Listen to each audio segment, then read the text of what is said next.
Jackson on the drive, kicks it out for Man. Man, three-pointer, bang! Oh, what a man! Magic down the middle, just what I thought. A hook shot at 12, good! Here's Michael at the foul line, a shot on Elo, good! The Bulls win! They win it! Now there's a steal by Bird. Underneath the DJ, Going up over Bell, ball away. Yes! Yes! At the buzzer, he does it! Was there ever a doubt? A Smith screen, Posey will defend. Oh! LeBron James with no regard for human life. It's a physical game. Oh, man! A monster jam by Blake Griffin.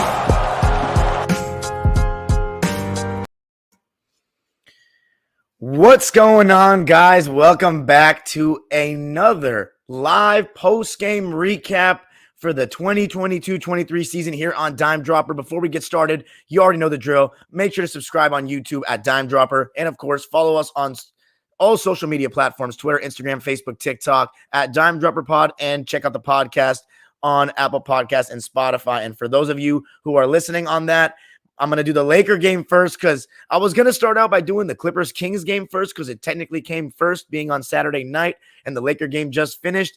But this Laker game was too good not to get into, so I'm going to get into that one first, and then the Clipper game. Once I get to the Clipper game, I'll be reading comments.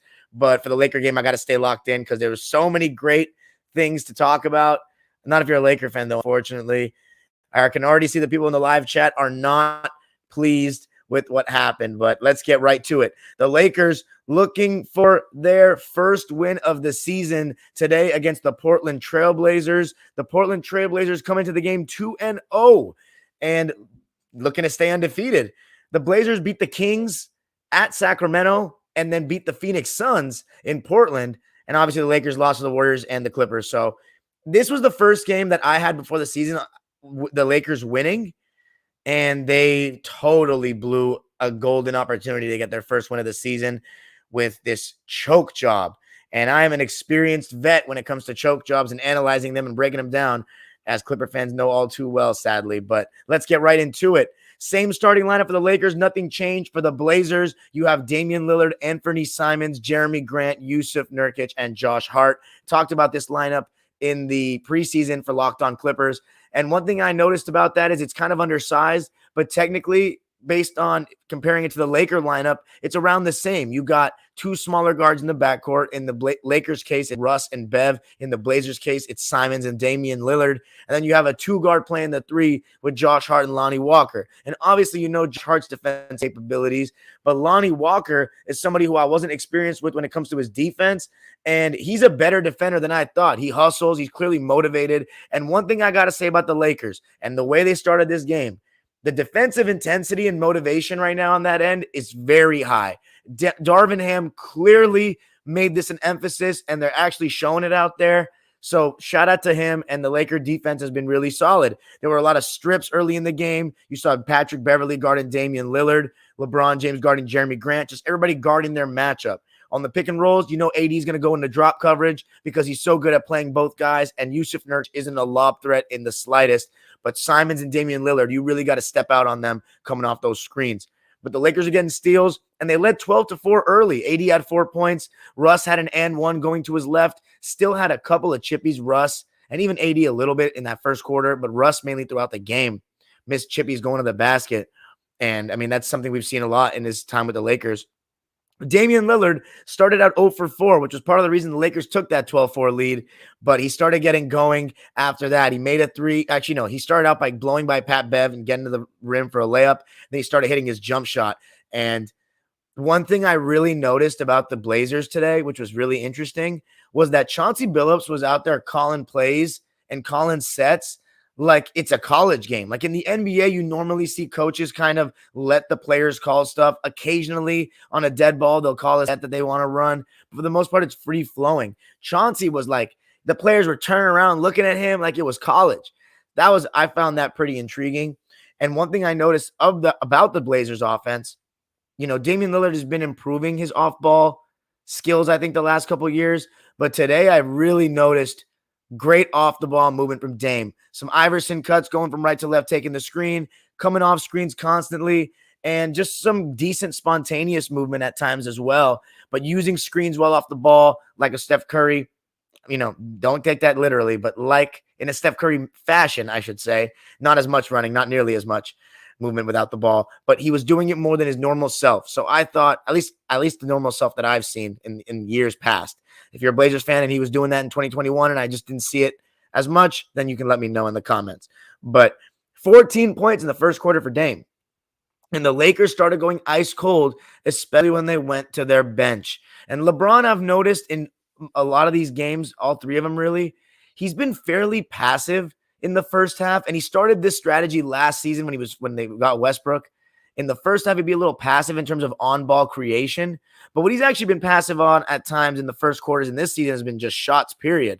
But his on-ball creation, he's kind of tried to take a little bit of a backseat because he's got Beverly and Westbrook in the starting lineup. But second halves, he's gone really LeBron mode.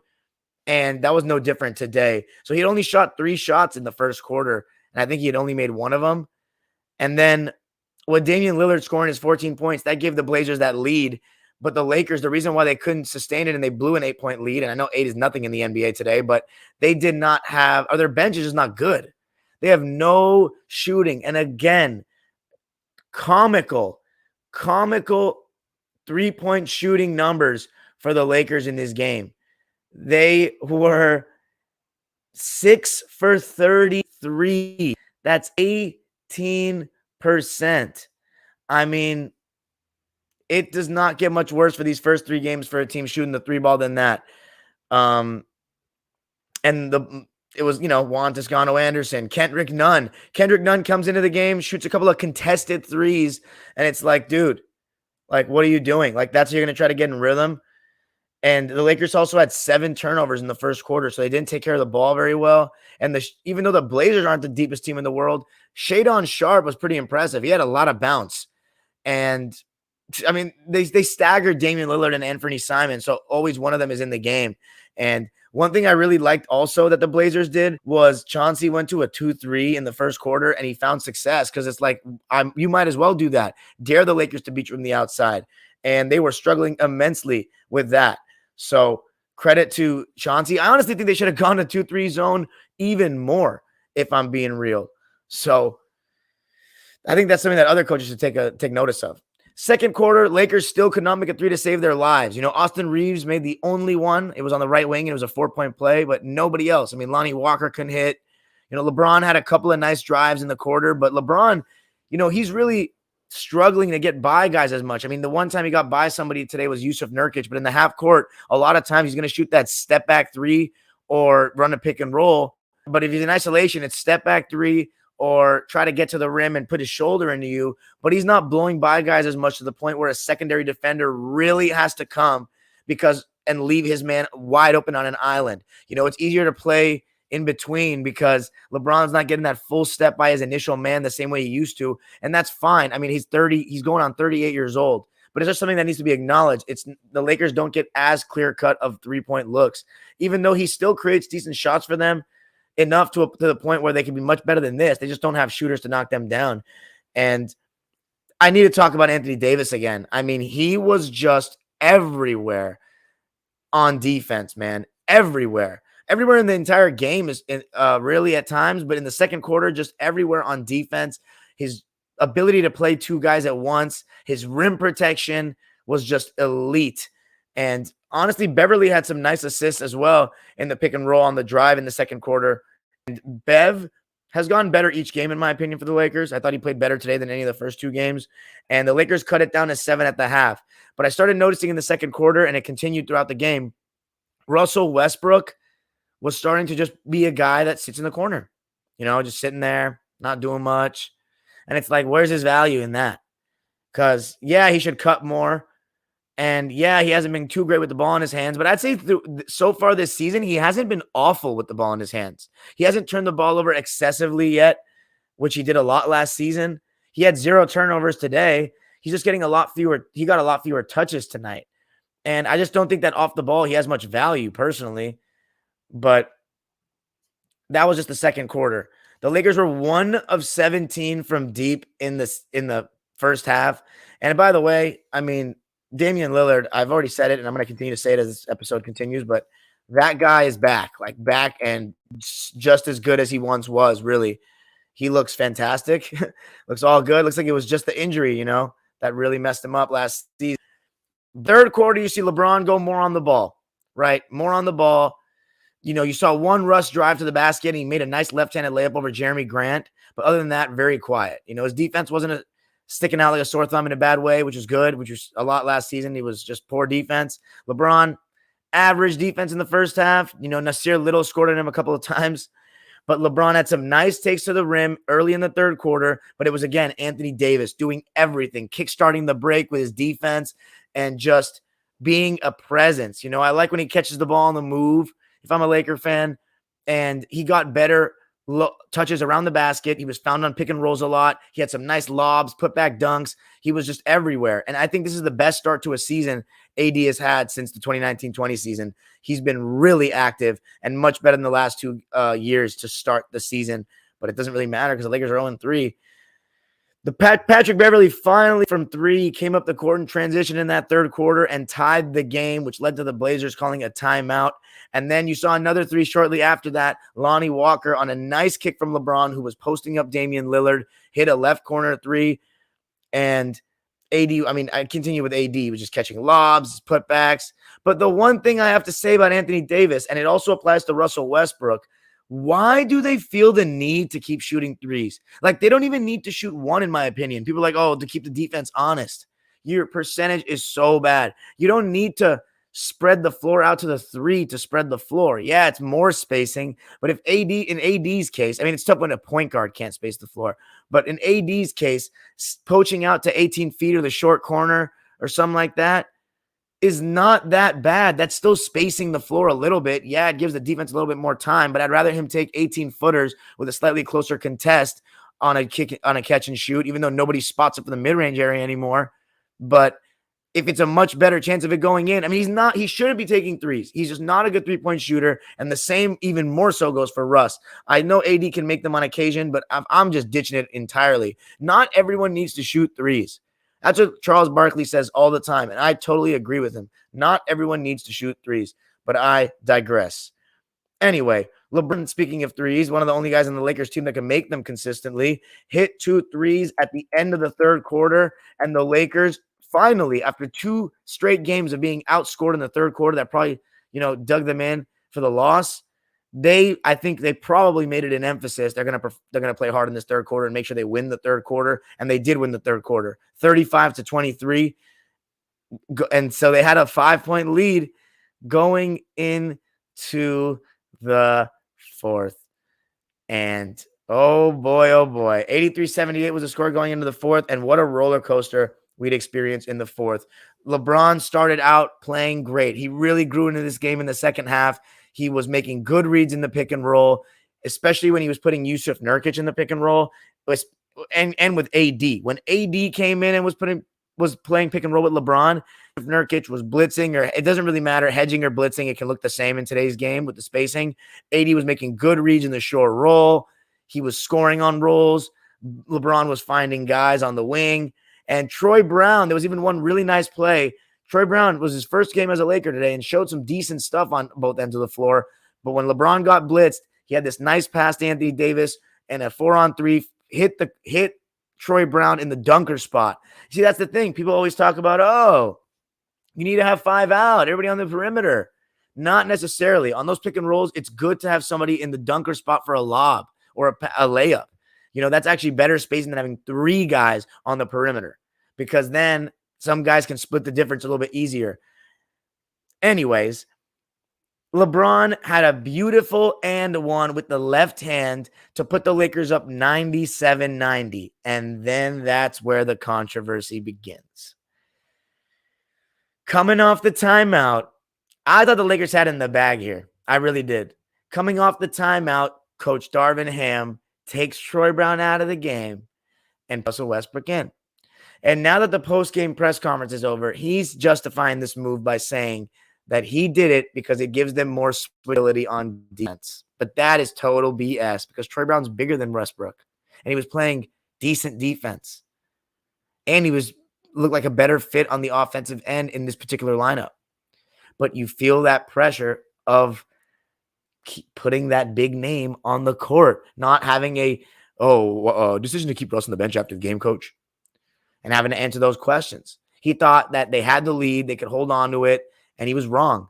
Because immediately what the Blazers did was they put Yusuf Nurkic on Russ and put Jeremy Grant on Anthony Davis. So now, or Justice Winslow, I'm not sure if Justice Winslow was out there late, but it was a bigger wing on Anthony Davis. So now they can switch that pick and roll with LeBron better or hedge it better, and Nurkic does not get to be involved in the action. And again, that's the second game out of 3 where we've seen the center, Ivica Zubac for the Clippers, and now Nurkic guarding Westbrook because they can back up so much and they're not afraid of him to shoot the ball. It's a really tough look. It's a really tough look. It makes him look like he's just trash.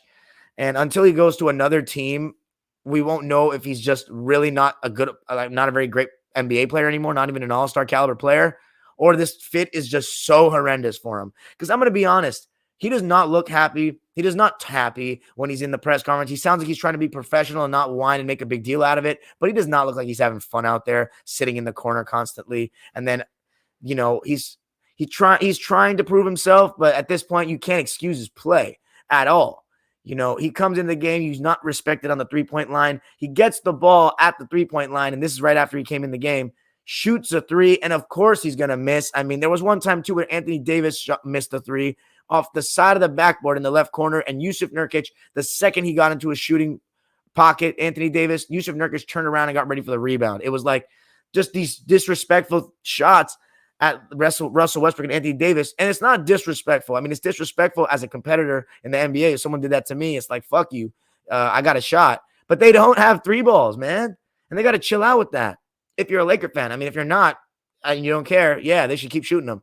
But if you Laker fans listening, I mean, I would be like screaming at my TV with these guys. And there was oh my God, there was a full-on scream at the TV moment up. But the Blazers, they gave him life. Damian Lillard, of course, you know what time it is. Dame time is back, and it was in full effect today. But the Lakers still, with 1:50 left, were up 102-95. You thought the game was over. You really did. But the Blazers kept scoring, and the Lakers' last couple of offensive possessions were just atrocious. The ball got out to Patrick Beverley with 8 on the shot clock, or 7 on the shot clock, and he just stepped away and didn't make a move. Maybe he was tired from the energy he was putting in on defense and pulled up for a contested 3 over Damian Lillard. No good. And the Blazers come back the other way. Yusuf Nurkic has a putback and cuts it down to 1. Come back the other way with the Lakers. Another bad offensive possession. LeBron settling for a sidestep 3 to his right, which never seems to go in. Never. Unless he's scorching hot. That sidestep 3 that Kyrie Irving made in the finals in Game 7, like he tries that, and I've always had my, not theory, but it's the thing about LeBron when he's shooting going to his right. His shot kind of starts from the top of his head towards his left side body, kind of, and when he shoots it from his right, he has to kind of move it or twist and open up his body and kick his leg out to get his shoulders squared to the basket. So that left side step back 3 is much more, it's much more high percentage for my eye test with Bron. But that sidestep shit doesn't seem to go in. And I don't know why he took that shot. He misses. And then Anthony Simons had a hell of a bank shot. I think it was over Anthony Davis to make it a 102-101 game. And then the most appalling decision of all, Russell Westbrook with seemingly 2-for-1 opportunity. But again, when you're winning a game with 45 seconds or less, on the clock, you don't talk about 2-for-1. You know what I'm saying? You want to hold on to the ball and kill time. Russell Westbrook came up the court with a little pep in his step, and Yusuf Nurkic backed off immensely, and this man shot a jumper wide open mid-range. I was thinking, man, is he going to take that? And he took it. Obviously missed long. It looked long the second it was hand. You got to hold on to the ball there. And that's exactly why, and again, this is coming from a Russell Westbrook fan, one of my favorites of all time and of my life. But Russell Westbrook is not, to me, it's not about his skill level. He's not built to win a championship because mentally he's never figured it out in these 15 years of these type of decisions late in games. Just no sense of basketball IQ in that at this level. You know, I'm not saying he has a low basketball IQ, but relative to the other stars, relative to guys that have put up the numbers that he has, it's insane to me. And that's why as a point guard, you know, my biggest evaluation, that's the position that I can really talk about. Because, you know, as I've experienced, having been a stubborn kid that only wanted to play point guard at times in my life, you need to be trusted with the ball at all times. Doesn't matter if it's first fucking quarter or the end of the game. You need to be trusted with the ball. And I don't care if you're OKC in his prime, a fan of OKC when Russ was in his prime, Houston, wherever he's gone. He's never been very reliable at the end of games. I don't trust him. Is he going to make some heroic shots and clutch plays? Absolutely. Absolutely he is, and he has. I can probably name them off the top of my head. I mean, obviously the one that sticks out, the Denver game in 2017. I mean, he's made a ton of clutch shots. But for every clutch shot, there seems to be a moment in his focus or his decision-making that just makes you go, what the fuck? What are you thinking, bro? Taking an ill-advised three when he's never been good at threes, taking a shot when it's not warranted, not going to the best player on his team when it's go time, it's crunch time, you know, playing hero ball, going too fast when it's time to slow down. These different criticisms have been throughout his career, and this fit is just awful. But it's already an awful fit. But he hadn't done anything in the game today that was insanely detrimental to the team. But he comes in and does that, and then you got to question Coach Ham. Why would you even put him in? And again, it's that pressure of a rookie coach dealing with the media after the game, the Russell Westbrook question. It's just this cloud that's been over this team from the second he got traded. And I think we need to it's better for both parties if this comes to an end sooner rather than later. The Lakers can get guys to fulfill AD and LeBron's needs. And mind you, as good as LeBron and AD have been and are, I don't know if the AD-LeBron duo with other role players is just going to get it done anymore to win a championship. They'll definitely improve, but I don't think they can win a championship with these two anymore leading the way. LeBron's older. Like, you can say what you want. He can lead a team far, and I think they could go deep in the playoffs to some degree. Maybe AD's look great, but he's still in the fourth quarter. He took one shot. He took one fucking shot. Like, I was tweeting in the game, like, this is AD taking like the reins finally. Like, the first 3 games of the season, it looks like he's finally taking the reins from LeBron. He's been the best player on the team because of his defensive impact. But LeBron, I get it too, deferring to LeBron at the end of games. Like, I get it. You know, I would be more confident with the ball in Bron's hands than Anthony Davis. But you got to get the ball in the mid-range area or something. You know what I'm saying? Late in the game. You can't just take one shot. You can't just take one shot at the end of the game. In the fourth quarter, I'm sorry, when you're playing like that. And then so after that shot, Damian Lillard comes back and burns them with a step-back 3, a contested one over Lonnie Walker. It was incredible. And then Lakers had a chance to tie or take the lead, and for whatever reason, Yusuf Nurkic was guarding LeBron on the perimeter. LeBron blew by him super fast, and there was nobody helping. Tied the game, and then Jeremy Grant caught the ball on the right wing, got by the step on LeBron, but I think LeBron was trying to force him into the help, which was Anthony Davis, and AD did not get the block. Jeremy Grant with a really impressive, athletic, tough finish with his left hand gave the Blazers the lead, and then the Lakers with a chance to tie or win. LeBron caught the ball on the left wing, and he was posting up, and we did not see more than one post-up. I don't think more than 2 post-ups, actually, from LeBron in this game, which I don't like. I think he should be posting up way more at this age. Catches the ball right in front of the three-point line, turn around over his right shoulder, which he has seemed to get so much better at over the years, but his footwork did not look good on this one, and it was short, and just another missed shot in the clutch for LeBron in the Laker uniform. It feels like he has not made a big shot in a long time for them in terms of like a game winner or big game tying shot. But that was it. 106-104 in favor of the Blazers. The Lakers blew a 7-point lead with 2 minutes left. It was just catastrophic. Lakers go down to 0-3, Blazers 3-0, and the Lakers' schedule does not get any easier from here. I mean, that was a terrible loss. Just bad. Read the lines now. First for the winners. Shadon Sharpe played 16 minutes and was 2 for 6 with 4 points. Nasir Little, 7 points, 3 rebounds on 3 for 6 shooting. Drew Eubanks played 13 minutes. He had 4 points. Justice Winslow had 25 minutes. He actually played more than any Blazers bench player. 7 points, 5 rebounds, 3 assists, 2 steals, and a block for Justice. And he was +2. So a solid impact from him.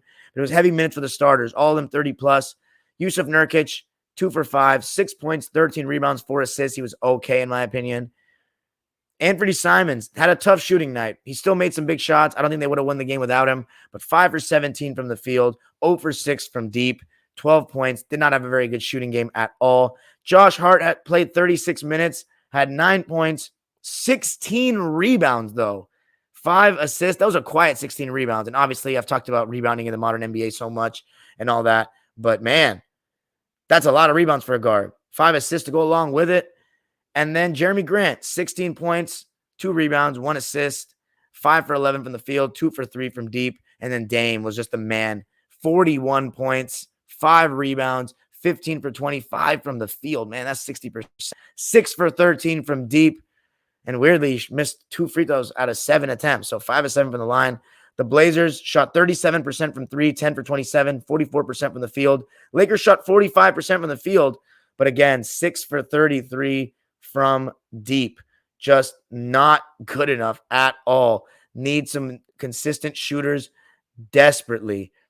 In the turnover battle, the Lakers really did a better job cleaning the ball up after the first quarter. It was actually the Blazers who had 19 turnovers in the game, and the Lakers only finished with 13. So that was a pro. But the Blazers outscored the Lakers 28-21 in the fourth.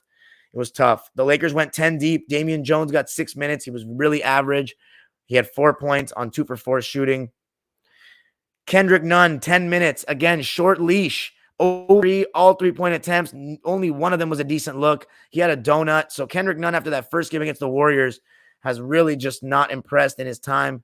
Austin Reeves played 19 minutes, was 2 for 5, and the only person on the team that shot a pretty solid percentage from 3, 2 for 4. He made half of his 3-point shots.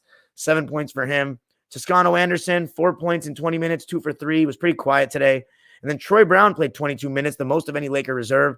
4 points and 4 boards for him. 2 for 7 from the field. 0 for 2 from deep, though.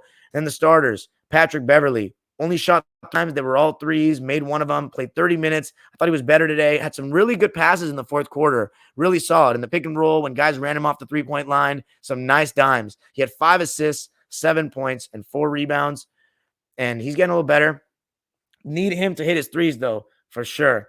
And then Lonnie Walker, another solid performance from him. 15 points, 4 rebounds, 7 for 13. But it would be really nice if you're a Laker fan if he started hitting some threes. 1 for 5 from deep for him. And then Russell Westbrook, 4 for 15, 0 for 3 from deep, 10 points, 6 rebounds, 6 assists. No turnovers, though. Then the duo, AD, 22 points and 10 boards, 3 assists, 2 steals, 6 blocks, 9 for 17 from the field, the unnecessary 0 for 3 from deep, and 4 for 4 from the line. LeBron, 31, 8, and 8, 12 for 22 from the field. It seems so easy for him to get those stats. It's crazy. 2 for 9 from deep. He had 4 turnovers, though. Had a decent game overall, though, but again, means nothing without the win. So Lakers in a tough spot right now. They got the Nuggets on the road next on Wednesday. So we'll see how that goes.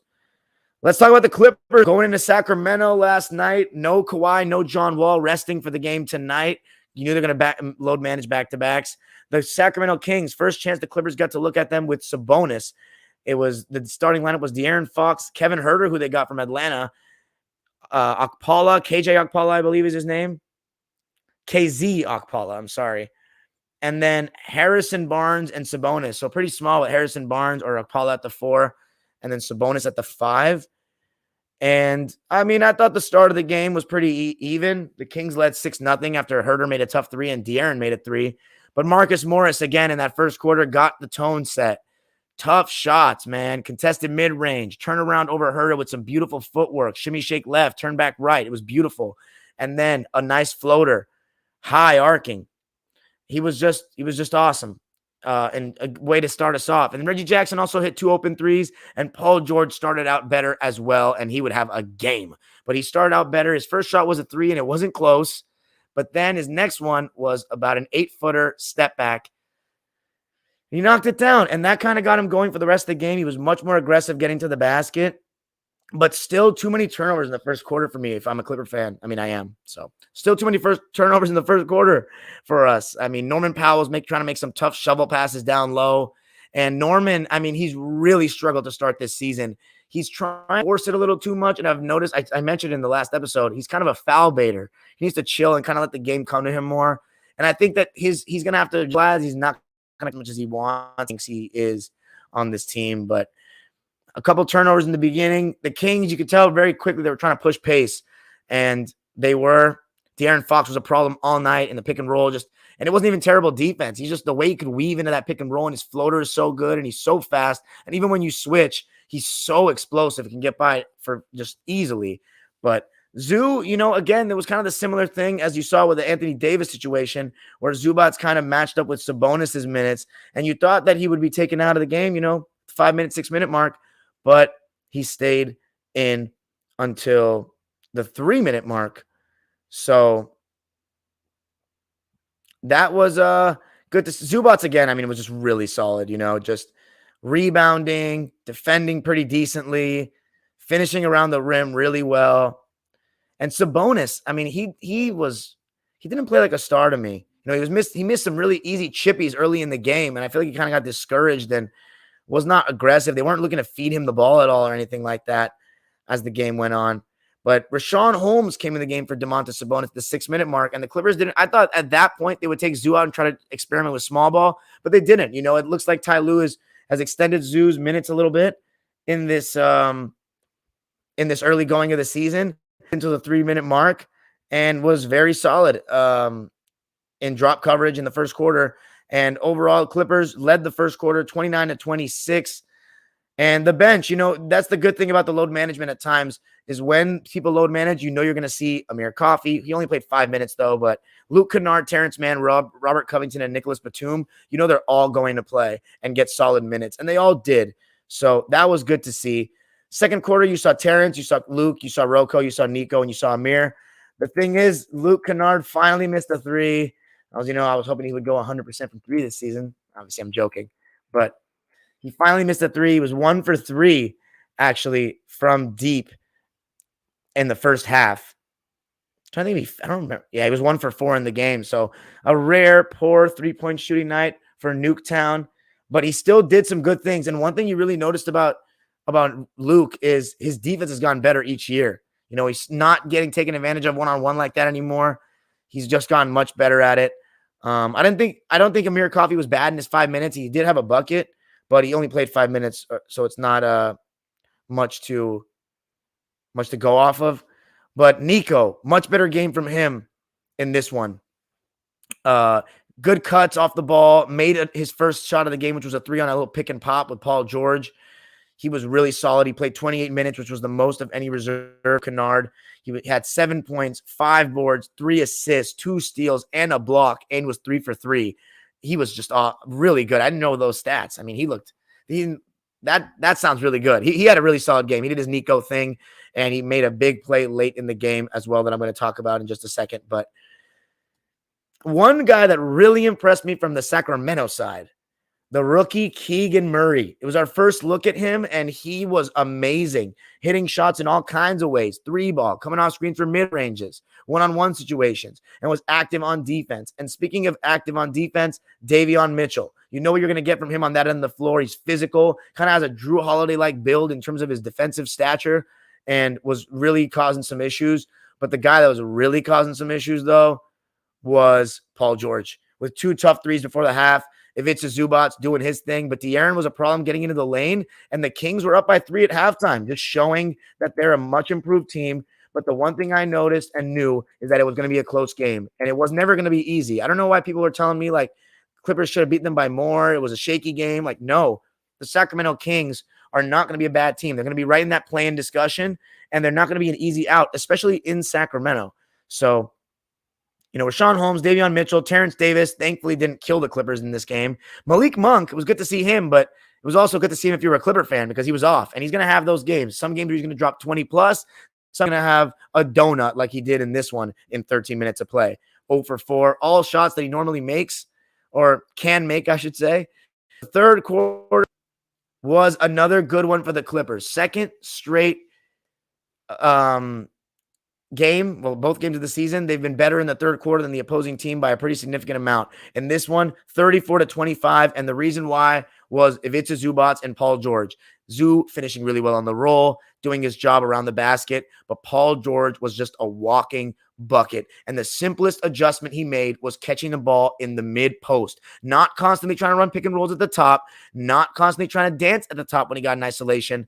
He would catch the ball in the mid post. And that way he could literally just turn and face and shoot over somebody. He's already closer to the basket. So if he takes 1 or 2 dribbles, he's right at the rim where he can elevate better. He get a foul, and his passing from those areas actually seems better than in the pick and roll, because he probably has more experience having done that in Indiana, because that wasn't, I mean, the NBA was turning into a pick and roll league, but like when he was going to the conference finals, you still got the ball in isolation in the mid post areas a lot more for your stars that, you know, a lot of them had that kind of skill set. And Paul has that kind of skill set, which makes it that much more frustrating when he settles so much and constantly wants to dance when he has smaller defenders on him. Because when he has smaller defenders on him, putting the ball on the floor is giving them an advantage and taking away his in ways outside of shooting the ball over the top. But when he can catch the ball in the mid post and shoot the ball over the top without having to even put the ball on the floor, I mean, that changes everything, and I loved it. He was cooking. Like, he was just absolutely cooking. Amazing footwork around the basket and in that area. It was just beautiful to see. Aaron also hitting some shots in the mid-range area on his side. Keegan Murray continuing to hit. And Keegan Murray was guarding Paul George a lot, which was impressive for a guy in his first game guarding one of the most elite players of the generation offensively or one-on-one. Man, you got to give the kid credit. But one thing I liked in the second half, Norman Powell kind of calmed down. You know, he wasn't forcing it as much and just looking to create. He was playing more off the ball and trying to just take what the defense gave him a little bit more. But the Clippers defended better, obviously, in the third quarter, only allowing 25 points, and took a little lead into the fourth. And the fourth was a good one. Pretty back and forth until Robert Covington made 2 big plays, a dunk after Sabonis closed out hard on the three-point line, and then a steal and dunk, or still in layup, to put the Clippers up 10. And that was the first stretch where the small ball lineup actually looked like it was advantageous for the Clippers, because the thing is, as I said in the last episode, when the Clips go small, other teams can switch a lot of screens too, and it forces the guys that can play isolation to play isolation, and not everybody can play isolation. And isolation basketball doesn't always generate good looks unless you're taking guys off the dribble and breaking them down. And that's where John Wall is going to really help the Clippers, and where Norman Powell needs to be a lot better. But Davion Mitchell, after some nice shots in the first half, started taking some really ill-advised threes, and it was just, bailing the Clippers out. The Kings took Sabonis out when the Clippers went to that small ball lineup. I also thought Reggie Jackson had some good moments in the fourth quarter too. A nice dime. I forget to who it was, but it was a really nice pass he made. Oh, it was to Paul George, I think, on a nice cut. And that was the thing I liked. There was one moment where Paul George, I think it was off a set play, but a nice fake. It was a misdirection. There was a pin down for Luke Kennard, and while they were dealing with that action, Paul George was cutting to the basket for a lob. So it was a beautifully drawn up play by the coaching staff. Reggie threw a nice pass, and there was another time where he was, I think, shortly after against Rashawn Holmes in the corner and was cooking him and got to the basket for a layup. So a much better game from Reggie. He was much more decisive and not dilly-dallying on the ball and bullshitting as much. I really liked the performance from him, and you need that when John Wall is going to be out, and obviously Kawhi is going to be out. But Paul George came back in and again started dominating in the mid-post, turned around over De'Aaron Fox. There was one on the left side that was just absurd and making some really good passes. And the Kings outside of De'Aaron Fox went cold, and they could not stop Paul at all. And somebody who I thought gave the Clippers good minutes in the second half was Terrence Mann. You saw more of him in this game after only 6 minutes against the Lakers. He played 15 minutes in this one, and he was had some good moments defending in the fourth. He had 5 points and was 2 for 3 from the field. And the Clippers, despite the game kind of being a little close at the end, came out with the win. Nico Batum got an offensive rebound on a Paul George missed 3 that gave the Clippers a second possession. Norman Powell hit the free throw to seal it, and the Clippers go to get the job in Sacramento, 111-109. It was a big win for the Clippers, a win that I wouldn't say needed, but great to get, especially with the back-to-back today against the Phoenix Suns, and a game which I got to head my ass to very quickly right now after this is over. And that means there's no live tonight. It's going to be a vlog. First one of the season with Kawhi coming back. But it really sets up the Clippers to go 3-0 and, go to that 9-1, 8-2 mark I set for these first 10 games, taking advantage of this schedule. And I think at Sacramento is actually one of the tougher games Clippers have on the schedule. And they got the job done. And that was because Paul George was a man amongst boys and was the best player on the court. 40 points on 16 for 31 shooting. I love the 31 attempts because he was aggressive and they were in rhythm. He didn't force anything. I loved it. 3 for 10 from 3. So if he could have made one more, that would have been nice.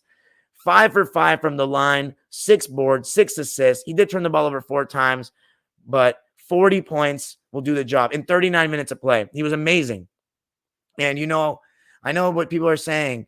Oh, it's because Kawhi's not there. Nah, he can do that with Kawhi's there. And he has done it with Kawhi's there in games as well. Let's read the lines for the rest. Terrence Mann, I already read.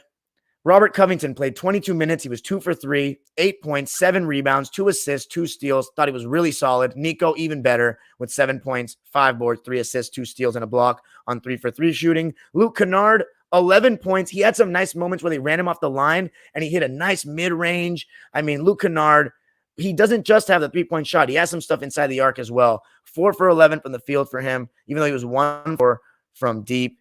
And then the starters, Reggie Jackson, played 27 minutes, 14 points, 5 assists, turnovers, 4 for the field, though, 80%, and made all his threes, 3 for 3. So shout out to Reggie. Really solid performance from him. Marcus Morris didn't get as many minutes in the second half, but he was really solid in his minutes. 9 points, 5 boards, no turnovers on 4 for 7 shooting and made his only 3-point attempt. Norman Powell, though, 4 points, 4 assists, 3 rebounds, but 1 for 10 in the field and 2 turnovers. He really needs to be better. And if it's a Zubac, 10 points, 8 rebounds in 24 minutes. Again, if he gets 30 minutes, he's getting a double-double, no question. And one controversial thing that let the Kings back in the game is that Zubac didn't come back in the game. The Clippers stay with the small ball, but Zubac being in kills some mismatches in terms of for the Kings, or gives the Clippers some mismatches, I should say, and makes them not be able to switch everything on the Clippers late. And then he can get offensive rebounds. And he has been good enough defensively so far where I don't think you should worry about him being played off the floor yet, depending on the matchup. And, you know, it was kind of controversial leaving Zoo on the bench, a little dangerous. So we'll see if he adjusts. I think with Ayton on the court in the Phoenix game tonight, it'll be a lot more Zoo. He'll play 30-plus minutes, I could assume. 10 points, 8 boards for him, though, 4 for 7 from the field. A really good start to the season for Zoo. And then Paul George, 40 points, 6 rebounds, 6 assists, 2 steals, and a block. He was awesome. Big win for the Clippers, and now they should win 60 games. 2 down, 58 to go, because even with Kawhi out, John Wall out, they've been here before. They've done this. And Paul George, if he plays like that, I mean, come on. But anyway, that's it for me today, guys. 42 minutes is really long, but it was 2 games, so 20 minutes each. Thanks for joining me. Let me know what you think. Now to the live subscribers really quickly, because I got to head my ass to Staples Center. Peace out. What's up? Shout out to everybody in the live, guys. I really appreciate it. But man, I'm going to have to leave soon. Give me some questions real quick.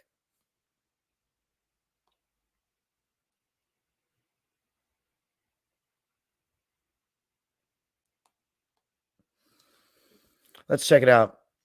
What's up, Kyle? He says, you know, when I see Lakers or Nets flop in the last few years, it kind of makes me happy because it proves the value of role players, especially in the modern NBA. Thank you, Benjamin. Kyle's take says, wow, Dame back-to-back 40 pieces. Happy to see it, and I really miss it. I still remember that crazy scoring run he had from like January to February 2020. That was pure entertainment. Facts. As a Dubs fan on opening night, I really love it when AD shoots threes and stays in the perimeter. He's less of a threat there compared to when he's inside. Shaq versus Chuck on TNT. Who do you prefer? I'm always going to be Team Chuck. Terminator 92. Shout out to my man. He says the Lakers are the most embarrassing pro sports team in LA right now. Disgrace. I can't argue with that. Kyle says it hurts, but it's very likely Russ is out of the league if the Lakers do trade him by November. No contender wants him, and tanking teams won't want him either, especially in the Wembanyama sweepstakes. That's fair. Terminator 92 says, true that. Playing on the Lakers and the LeBron system tanked his trade value. Kyle says, I told people last year, these might be Russ last year in the NBA. Now it's looking more likely. AD and Bron duel with good role players will be better, but they won't compete with teams like Dubs and Clips in the West, maybe even a healthy Grizz. I think they could compete with a healthy Grizz.